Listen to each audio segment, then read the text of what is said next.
On poursuit ce Lex Inside, on va parler de la dérogation au titre des espèces protégées avec mon invité Anthony et Maureen, conseil chez Boivin et Associés. Anthony, bonjour. Bonjour. Pour rentrer tout de suite dans le vif du sujet, on va s'intéresser à la définition de la dérogation au titre des espèces protégées. Pouvez-vous nous expliquer en quoi consiste exactement la dérogation au titre des espèces protégées et pourquoi ce dispositif est devenu un enjeu majeur dans le cadre de la gestion de projet? Il existe un principe simple et clair en droit français, c'est l'interdiction de porter atteinte aux espèces animales, végétales, sauvages les plus sensibles. Cette interdiction, elle est prévue en droit international, c'est la Convention de Berne. En droit de l'Union européenne, c'est notamment la directive Habitat de 1992, elle est prévue au titre du Code de l'environnement également. Le principe est clair, dès lors que des espèces sont listées dans des arrêtés ministériels qui sont applicables sur le territoire national ou à l'échelle régionale, elles font l'objet d'une protection stricte et on ne peut porter atteinte, pour les besoins d'un projet par exemple, à ces espèces qu'au bénéfice d'une dérogation à espèces protégées, cette dérogation étant le nom d'une autorisation spécifique, une autorisation administrative qui est délivrée par le préfet, dont les conditions sont elles-mêmes strictes, puisqu'on parle d'un mécanisme dérogatoire, et c'est parce que ces conditions sont strictes que le titre est sensible et fait l'objet de l'actualité en ce moment. Alors justement, on va s'intéresser à cette autorisation et aux conditions de soumission à dérogation au titre des espèces protégées. Quelles sont ces conditions de soumission à dérogation au titre des espèces protégées? Alors effectivement, il y a une distinction fondamentale à faire entre les conditions de soumission à dérogation à espèces protégées, à partir de quel moment, moi, porteur de projet, je dois aller obtenir une dérogation à espèces protégées pour mener à bien mon projet, et les conditions de délivrance de cette dérogation à espèces protégées. Au titre des conditions de soumission à dérogation à espèces protégées, le Conseil d'État est venu clarifier le cadre applicable dans un avis qui était très attendu, qui est un avis de décembre 2022, du 9 décembre 2022, qui s'appelle un avis Sudartois, dans lequel le Conseil d'État nous dit deux choses. La première chose, et c'est la règle qui s'applique, on doit aller obtenir une dérogation à espèces protégées lorsque notre projet engendre un risque sur les espèces qui est suffisamment caractérisé. La clé de soumission à la dérogation à espèces protégées, c'est la notion de risque suffisamment caractérisé. Qu'est-ce qu'il y a derrière cette notion? Justement, cette notion est relativement vague. Du coup, la pratique depuis le 9 décembre 2022 conduit les juristes, les naturalistes, les maîtres d'ouvrage, les associations, les juges à essayer de construire cette notion de risque suffisamment caractérisé.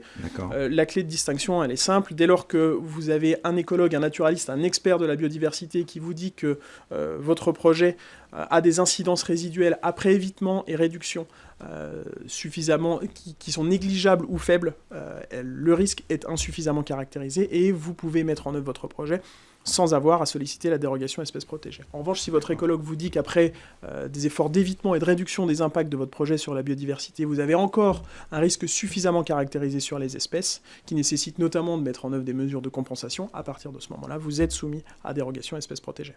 D'accord. Donc on vient de voir les conditions de soumission à la dérogation au titre des espèces protégées. Maintenant, on va s'intéresser aux conditions de délivrance.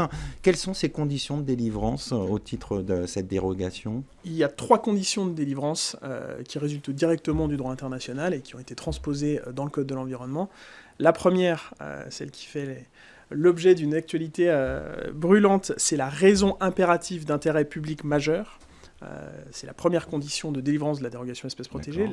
La deuxième condition, c'est la condition tirée de l'absence d'alternatives satisfaisantes au projet.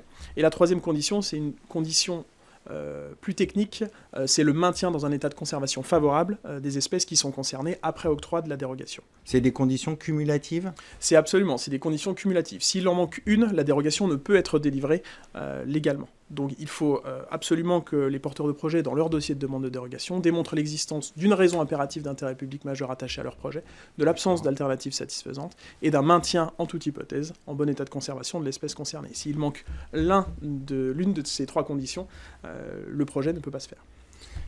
On va s'intéresser maintenant aux risques. Quels sont les risques à ne pas solliciter, obtenir ou purger une dérogation au titre des espèces protégées? Il y a 2 séries de risques. Une première série de risques qui est une série de risques administratifs.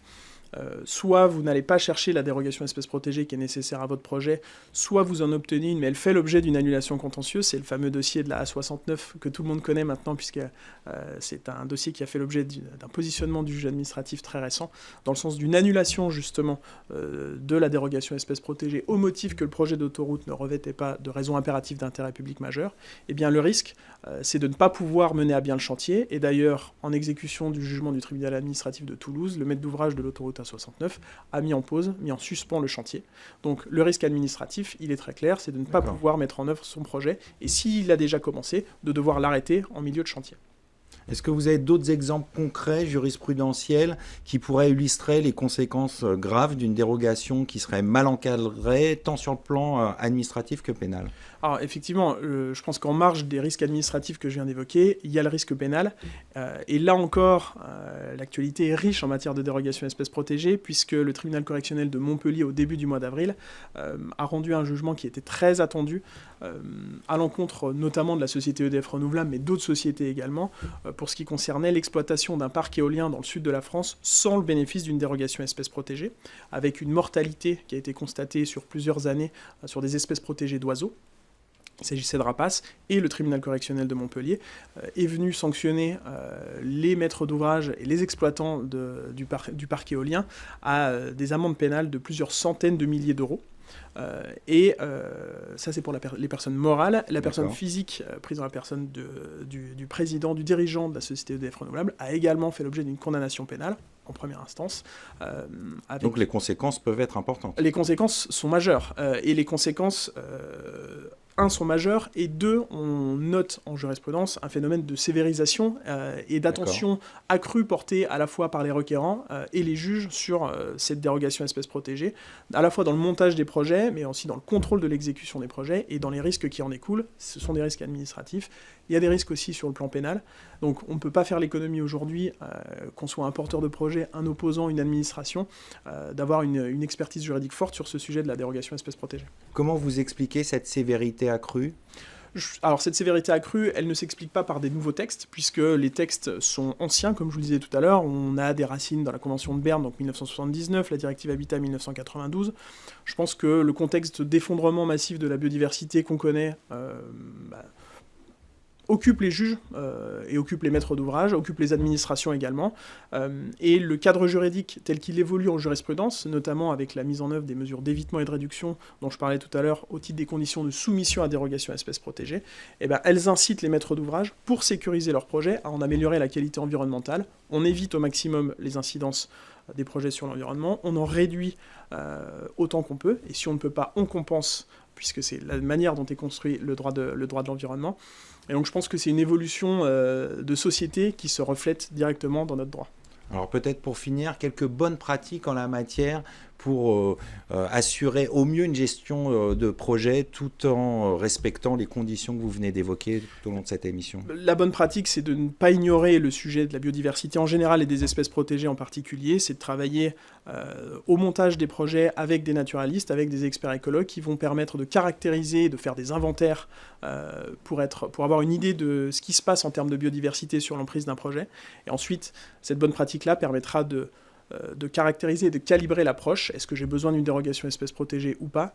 Et la dernière bonne pratique, c'est la phase d'exploitation, puisque le Conseil d'État vient également de juger que c'est à tout moment qu'il faut se soucier des espèces protégées, non pas seulement avant l'obtention de l'autorisation, mais également pendant l'exploitation d'une carrière, d'un parc éolien, que sais-je. Donc il faut ne pas se désintéresser du sujet biodiversité avant l'autorisation comme après. On va conclure là-dessus. Merci Anthony et Maureen. Je rappelle que vous êtes consul au sein du cabinet Boivin et Associés. Merci à vous.